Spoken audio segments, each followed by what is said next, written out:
Big story.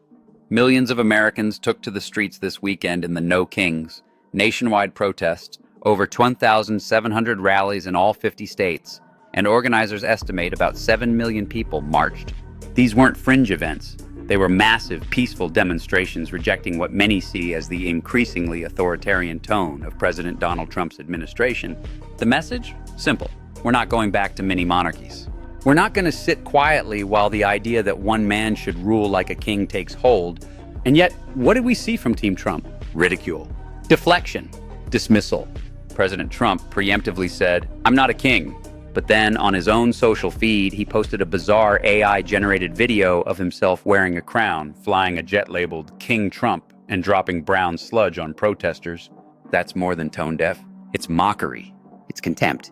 And it speaks volumes.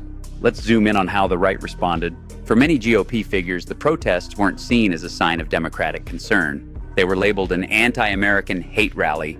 They blamed everything from religious extremists to Marxists to Antifa. Meanwhile, the protesters carried signs, they chanted, they dressed as monarchs to mock monarchs. They shouted, "No kings, no kings," across Manhattan, Washington, D.C., and Chicago. They came with humor, resistance, and a refusal to be silenced. Here's the contradiction. The protests were peaceful, democratic, and rooted in the American tradition of free speech. But the reaction from the president and his supporters was contempt, projection, and theatrics. And that signals a deeper problem. When democracy is challenged and dissent is mocked, a dangerous pattern starts to form. So what now? If nearly 7 million people are saying we're done with kings, the question is, will those in power listen? Will Congress act? Will the media amplify or challenge? Or will those who hold power mock and weaponize the voices of the people? Our democracy isn't built on crowns or sludge-dropping jets. It's built on respect for dissent, for rights, and for the rule of law.